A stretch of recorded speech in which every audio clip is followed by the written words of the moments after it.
This is Gippsland FM, your community connection, the place where you can connect with everybody, find out what's going on in the region, and just have a really fun time. Today, the weather is 23 degrees, which is really sunny out there, but make the most of it. Tomorrow, by looking at it, we're going to have a bit of rain coming through. It will be low of 10 and a top of 15, so make the most of the weather today. And this is Business, Wealth and Mental Health, the show that explores how thriving businesses, wise financial management, and peaceful relationships are good for your mental health. And today in the studio with me, I have John Ellingham. John, how are you today? Very good, thank you.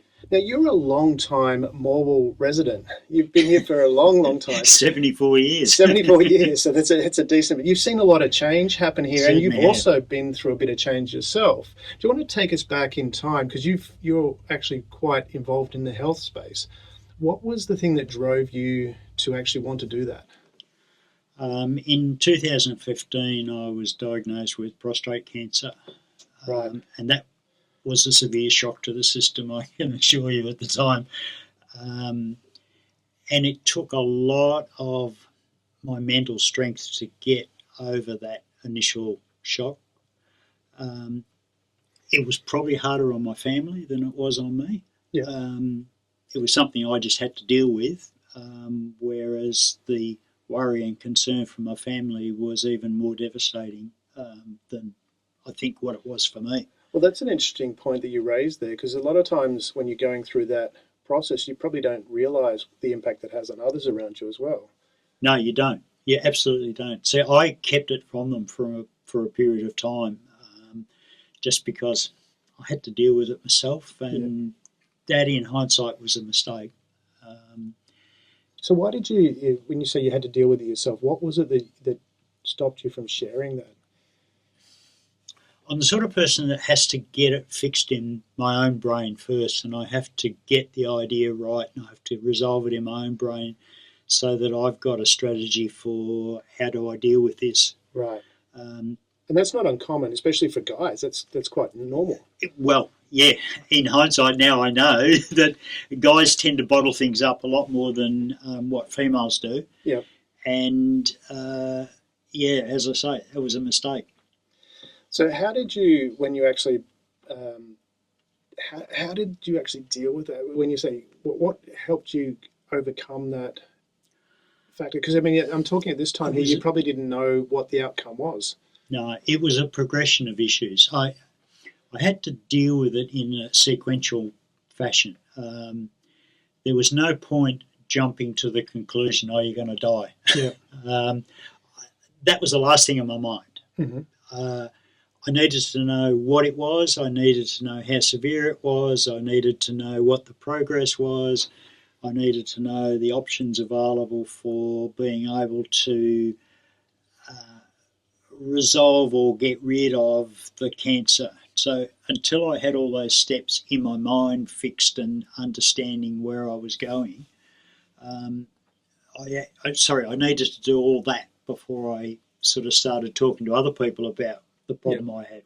But you're obviously seeing doctors as well that would have been giving you some advice in that regard. Yes, I was. Yeah, so it was more, you were getting advice, but from family members that you probably kept that to yourself. I wanted to, and again, it's probably done in hindsight, and it's probably something I shouldn't have done, but I wanted to be able to resolve it myself first. Yeah. And I wanted to be able to resolve it in my mind and get a full understanding from the medicos as to what my condition was and how far along the cancer line I was and what the prospects for the future were. So I needed to resolve all that before I started to talk to others, because I didn't want to get too confused and bogged down in emotion and, wives and kids. But is that something, when you talk about your own agency, I mean, getting that resolved yourself, because there's something about when you do something and you accomplish something yourself that actually gives you that, I'm going to use the word satisfaction, it's obviously a lot deeper than that in your case. But is it something about that where you've got that need to actually, we as humans, I'm talking about as people, we've got this need to actually just resolve these things because we get that benefit? I think you come out of it stronger if you do that. I think if you're able to resolve it yourself and you don't fall apart and you're able to cope with it, Yeah. then I think you come out of the other end of the journey stronger. Yeah. That's not to say you don't need support along the way, and males are not good. Well, that's what that's where I want to go is how do we know where that line is? Because and I think that's from what I've read in the research is that when you can actually do that, you do come out stronger. But then there's a point where you've got to know, okay, I do need help. And for people listening that might be on that, how do you know where that line is? Anyone that knows me knows that I'm fairly independent and knows that once I make a decision, it's hard to move me. Yeah. So I guess that's just a characteristic of me. Yeah. It's something that's inbuilt into me. It's just I look at something, and when I've made my mind up that that's what needs to be done, that's what happens. Do you think that's part of what helped you get through that as well? Was that you had that resilience of, and listening to you talk before, you were talking about, okay, what is the problem? How do I solve it? And that was what I heard as I was listening to you. It was about, no, I'm not going to die. You mentioned that straight up. It was focusing on, can I find a solution? Is that part of your inherent character that you look for solutions? Look, I always remember having gone through the operation in the hospital, lying in bed for 3 days while they did the pathology on what was removed. And I still to this day remember the nurse coming in and saying to me, it hasn't escaped. They got it all. You're going to be okay. Yeah. In fact, I think I did cry. Yeah. At the time. It was such a relief to know that I'd got through it successfully, and that my odds suddenly went from 50% to 90%. Yeah. Now that's 2015, and I'm still here now, so I'm one of the really lucky ones. You've done well. That caught it early. Yeah. And I have to say it was all because of a local doctor. And let's touch on that, what you talked about, that you were told and you cried. Because we get that a lot, and I find that from my background, I find that really challenging when I hear about guys don't cry. I mean, where I was posted in the army, I had some of the toughest people in the military, and they were quite capable of asking for advice when they were quite capable of doing things themselves, but when they needed advice, they could ask, and they could also express an emotion if they needed to.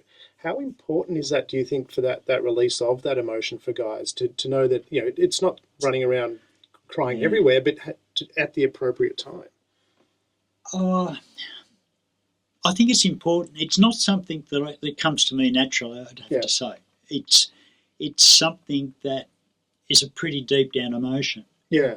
But then, I can look at a dog on a TV show that's Lassie or something or other, and just about take me to tears. Yeah. So there are situations where the emotion gets the better of you.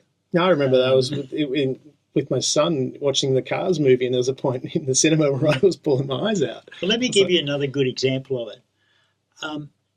One of my daughters came up to me, this would be 15 years ago now, maybe a bit longer, and told me she was gay. Yeah.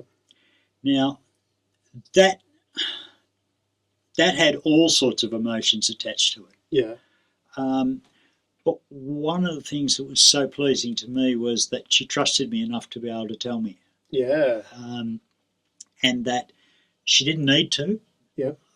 To be honest with you, she was living in England. Yeah, okay. And I was in Australia, so you wouldn't have I wouldn't have known anyway. Exactly. But I think that, and then when the UK changed its rules about gay marriage and she got married, I actually went over to her wedding. Yeah. And again, that was another one of those ones where blokes don't normally cry, but it's one of those things. Yeah, and this is where it's really, I think we need to have those conversations, because I'm certainly not advocating for guys to run around and just sob everywhere. But if you've got an emotion, we should be able to express that. Is that, Yeah, I see no reason why not. It's not something I'd go around crying all the time about, yeah. To be honest with you. I can give you the opposite example.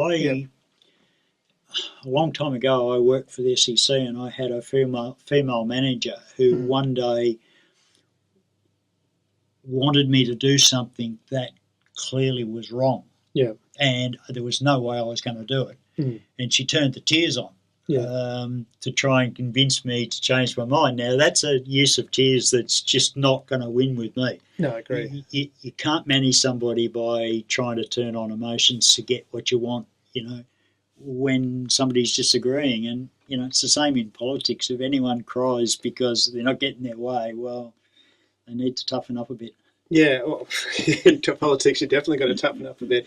So let's take that the next step.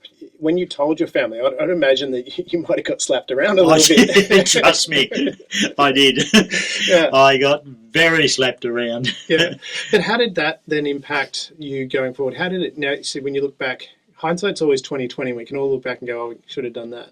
But when you do look back on it, how do you assess that, the response from the family and how that impacted your ability to keep moving forward? I would say to anybody that that's the first thing you need to do. Yeah. Is, and I'm wrong, and I admit that I was wrong, and I admit that I did it the wrong way around. Yeah.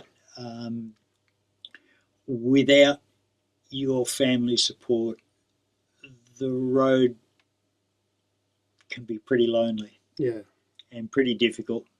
What if we expand that to wider community as well? I mean, because you've said you've been here for, 74 years, you said? 73, yeah. Yeah, so, and I mean, when I look at the background of the community here, because I notice, I've travelled around the world a lot and I've lived in other places, but I notice here there seems to be, there's just this extra level of connectedness, an extra level of caring, and I wonder, because I look at my grandparents who were war refugees and they came over with a suitcase, and to survive they had to collectively work together. And I wonder if that filters through. Is that something that you've seen in the community?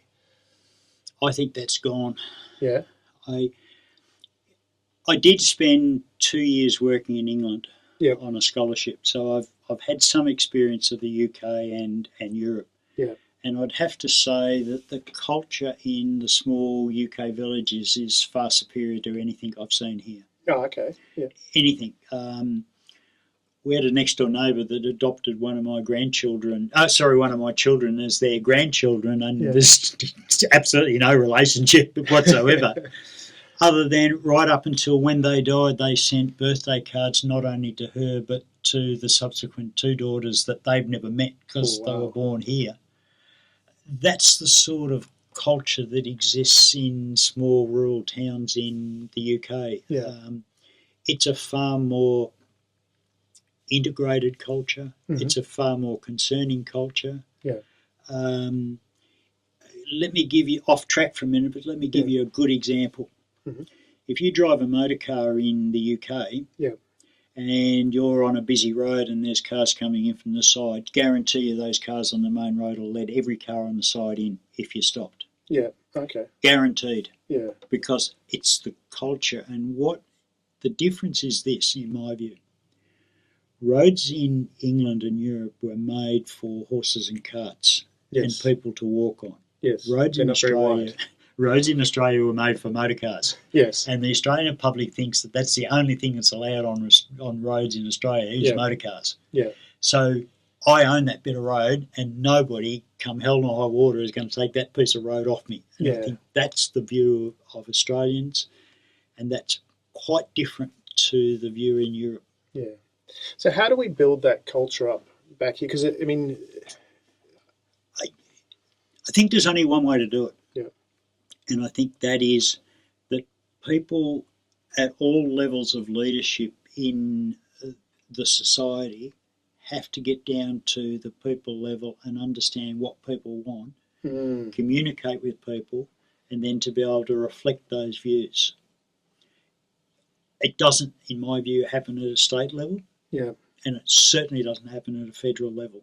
Well, it's fairly evident people don't trust government. Oh, without a doubt. If you look at one of Council Watch's recent surveys, there's a very clear indication that the community does not even trust councillors or employees of the council. That comes through pretty clearly. And do you think that's just a nature of the leadership that we've had? Because I mean, we go through from I've heard some ways. No. I think that's just a failure of people to listen. Yeah. It's a complete failure. The leaders, you mean? The leaders to listen. Yeah. They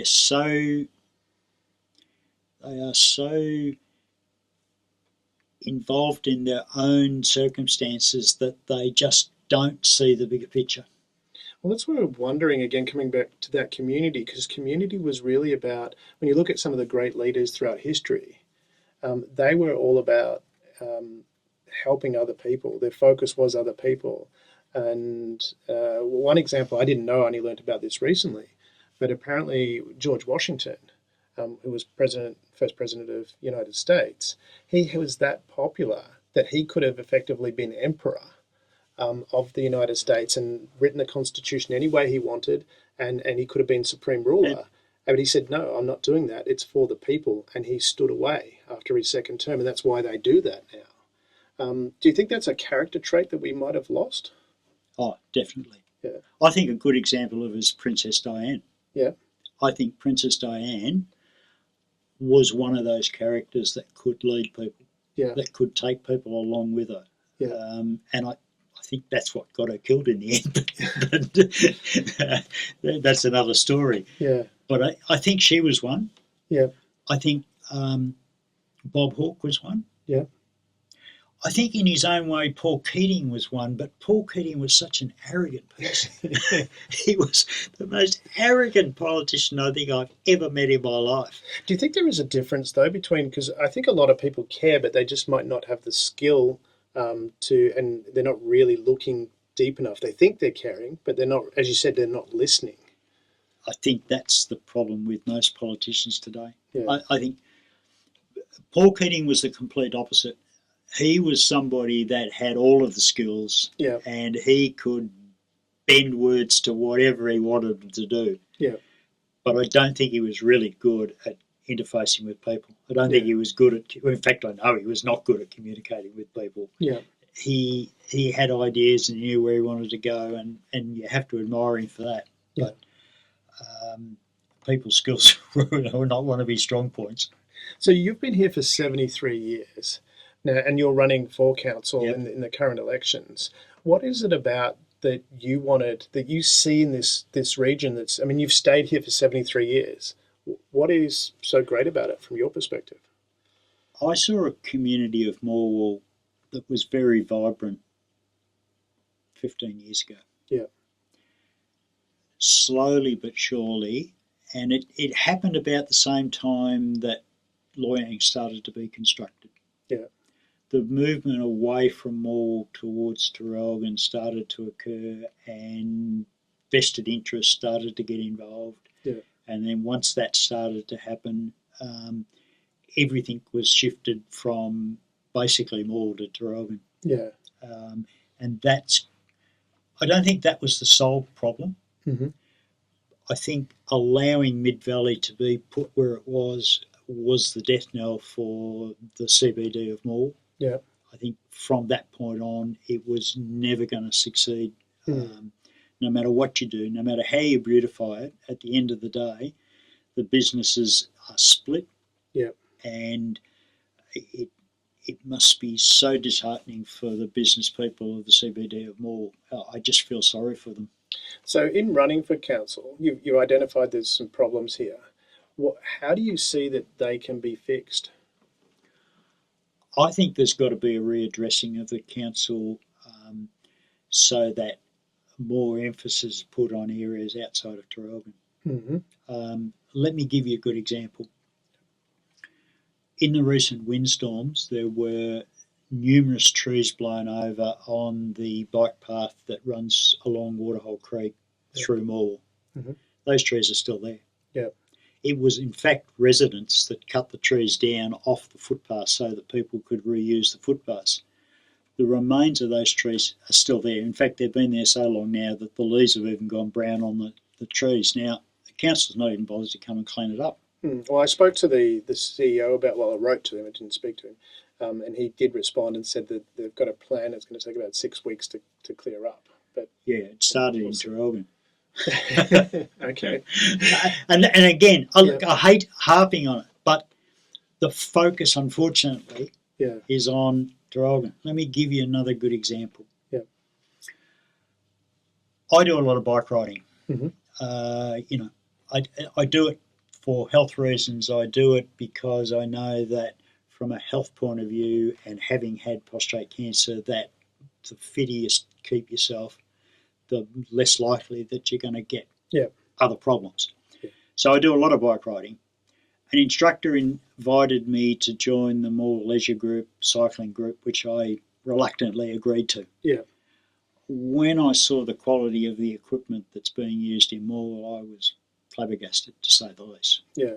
I went up to Traralgon and had a look at their equipment, and they've got state-of-the-art equipment. Morwell's got stuff that came out of the ark. Yeah.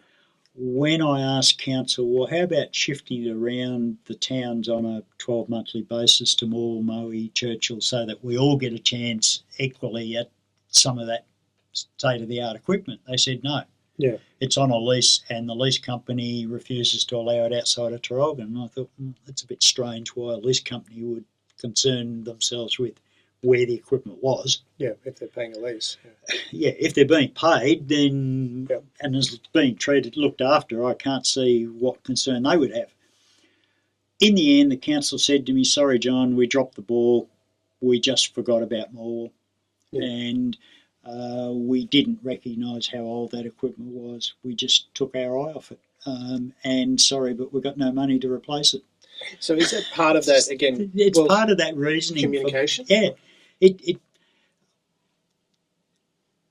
If you're going to represent Morwell, mm-hmm. you've got to understand what happens in Morwell. Yeah. You've got to walk around with your eyes open. You've got to see what's happening. Mm. You can't just blow into the town, attend a couple of meetings, and then blow out of the town again and think that you've done your job.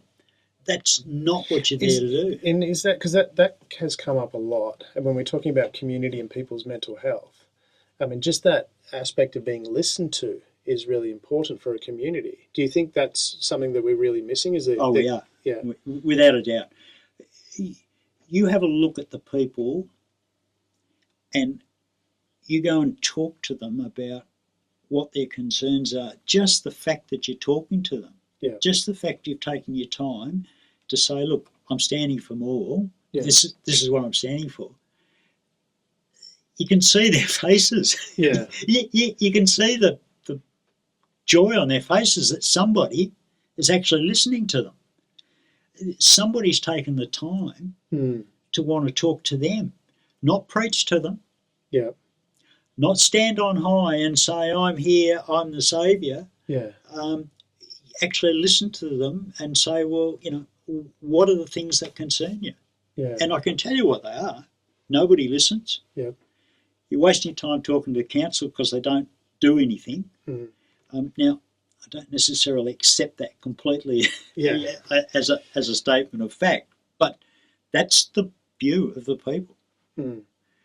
That's what's got to change. The perception of what happens in Morwell has to change. Do you think people are understanding, because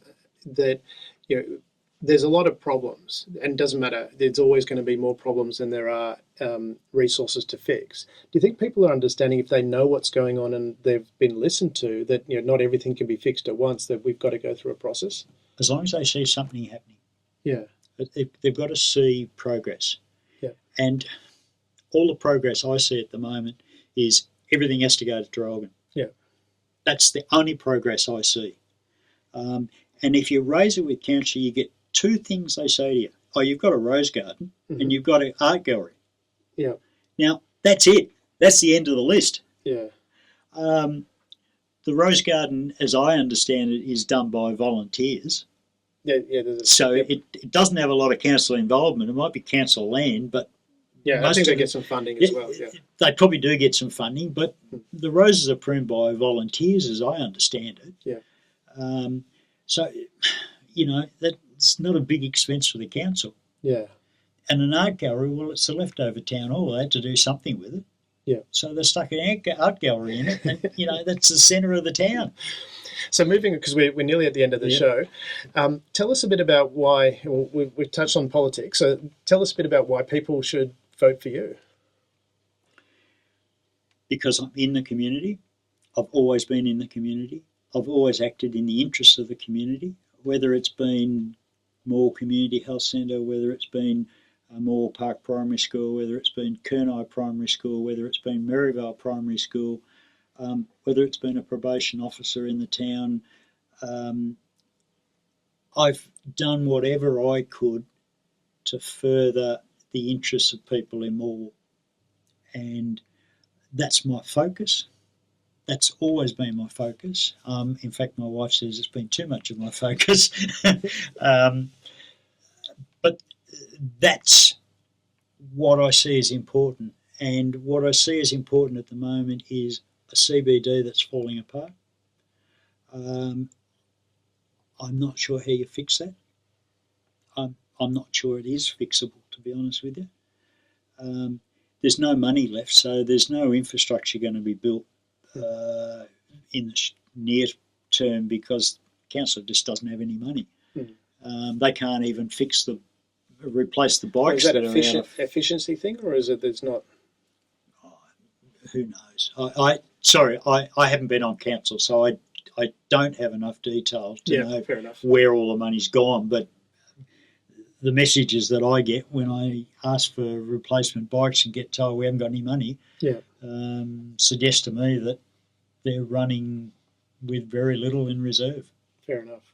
John, I really appreciate that you came on here and shared and opened up about your personal journey, especially to do with dealing with cancer and expressing your views on emotions and expressing emotions and your family and things that you've dealt with. Very candid, and I really appreciate that. I'm sure the audience does as well. Any last bit of wisdom before we end the show? Well, if I can put in a plug for myself. Okay. If anyone that lives in Moore and knows me, I'd like you to consider me for representing you at the Moore Council. Fantastic, John. Thank you very much for being on the show. It's been a great pleasure. Thank you.